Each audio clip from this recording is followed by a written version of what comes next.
My YouTube channel. आज के tense में मैं आपको पढ़ाने वाला हूँ पास्ट इंडेफिनिट टेंस। कल जो हमने टेंस पढ़ाया था वो प्रेजेंट इंडेफिनिट था, तो ये पास्ट इंडेफिनिट है। पहले इंडेफिनिट की सीरीज को हम पढ़ते हैं, उसके बाद कंटिन्यूअस, फिर परफेक्ट और आफ्टर दैट परफेक्ट कंटिन्यूअस। तो पास्ट इंडेफिनिट का जो टेंस होता है, इसको हम कैसे पहचानते हैं कि हिंदी में कोई भी ऐसा वाक्य जिसमें सेंटेंस में काम के होने का पता चलता है और साथ ही लास्ट में था, थी, थे, आ, ई, ए ऐसे शब्द आते हैं, जिससे हमें यह भी पता चलता है कि काम बीते हुए कल में समाप्त हो गया था। तो ऐसे वाक्य को हम पास्ट इंडेफिनिट टेंस में मानते हैं। और इसको ट्रांसलेट करने के जो रूल्स होते हैं, इसमें हम सभी सब्जेक्ट के साथ मेन वर्ब की सेकंड फॉर्म का यूज करते हैं, क्योंकि पास्ट टेंस में सिंगुलर और प्लूरल्स नहीं होता है इंडेफिनिट में। इसलिए हम सभी के साथ, सभी मीन सिंगुलर एंड प्लूरल, सभी सब्जेक्ट के साथ वर्ब की सेकंड फॉर्म का यूज करते हैं अफर्मेटिव सेंटेंस में। इस टेंस की हमारी हेल्पिंग वर्ब डिड होती है। तो जैसा कि यहाँ पे स्ट्रक्चर बना हुआ है, सबसे पहले हम सब्जेक्ट को लिखते हैं, वर्ब की सेकंड फॉर्म लगाते हैं और फिर ऑब्जेक्ट लिखते हैं। ये हमारा अफर्मेटिव है। और इस टेंस की हेल्पिंग वर्ब डिड है जो हमारे पास है, इसलिए निगेटिव और इंटरोगेटिव में हम डिड का यूज करते हैं।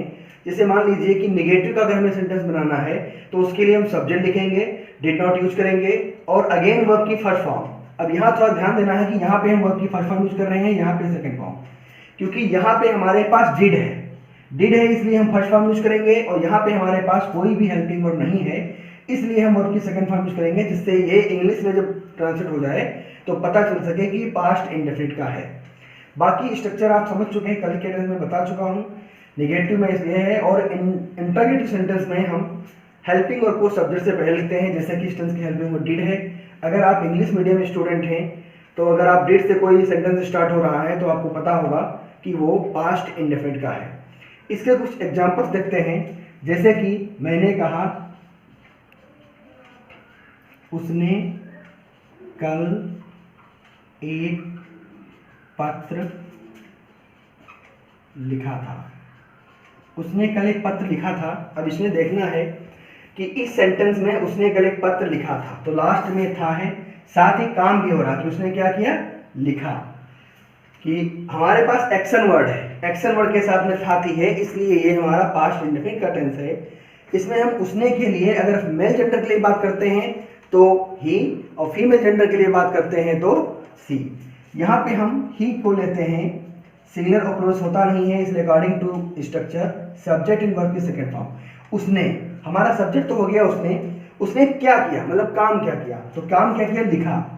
लिखना के हमें पता है मीनिंग होती है राइट, और राइट की सेकंड फॉर्म को हम यूज करते हैं रोट, WROTE, ही रोट। अब हमारे पास इतना सेंटेंस कंप्लीट हो गया, उसने लिखा था। अब आता है कि उसने क्या लिखा था, उसने एक पत्र लिखा था, तो आ लेटर। कब लिखा था, कल, और इस कल में हम बीते हुए कल के लिए एस्टरडे का यूज करते हैं।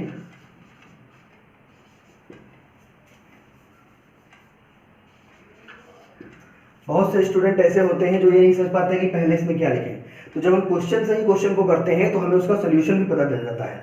सबसे पहले मैंने यहाँ पे उसने के लिए ही लिखा, फिर वर्क, एक्शन वर्क की काम क्या हो रहा है, उसने क्या किया, उसने लिखा। लिखा के लिए हमने वर्ब दे दी, क्या लिखा, एक पत्र लिखा, अ लेटर। कब लिखा, यस्टरडे, टाइमिंग हो गई। तो ये हमारा सेंटेंस बन जाता है he wrote a letter yesterday. इसी तरह जब हम निगेटिव में आते हैं, जैसे मैंने उसे नहीं देखा था, मैंने उसे नहीं देखा था, ये निगेटिव है। मैंने मतलब बोलने के लिए मैं बोल रहा हूं, आई। निगेटिव के लिए यूज करते हैं did not, I did not, क्या नहीं किया, देखा, मीन सी। अब यहाँ पे हमको सेकेंड फॉर्म नहीं यूज करनी, क्योंकि यहाँ पे हमारे पास हेल्पिंग वर्ब है डिड नॉट, इसलिए हम फर्स्ट फॉर्म यूज करेंगे, आई डिड नॉट सी। उसे के लिए यूज करते हैं ही, आई डिड नॉट सी। ये हमारा हो गया निगेटिव सेंटेंस। इसी तरह फॉर्मूले को फॉलो करते हुए हम इंटरोगेटिव में देखते हैं,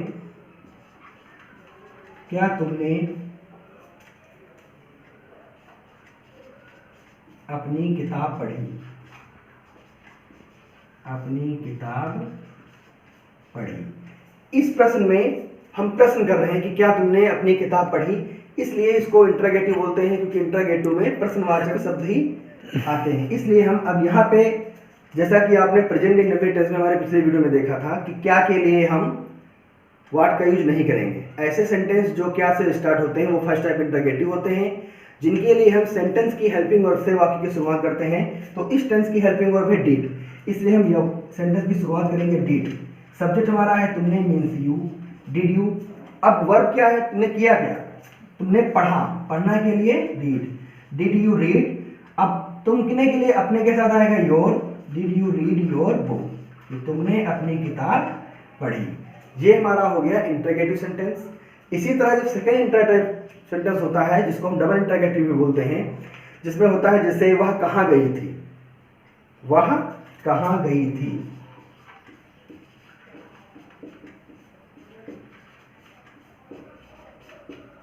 तो ये सेकेंड टाइप इंटरोगेटिव है, क्योंकि इस वाले सेंटेंस में हमारा प्रश्नवाचक शब्द इंटरोगेटिव वर्ड वाक्य के बीच में आ रहा है, इसलिए सबसे पहले हम उस शब्द की स्पेलिंग को लिखेंगे।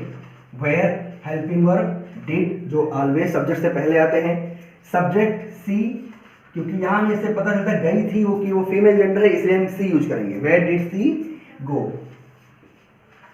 तो इस तरह ये हमारा सेंटेंस होता है पास्ट इंडेफिनिट, जो बहुत ही इजी है।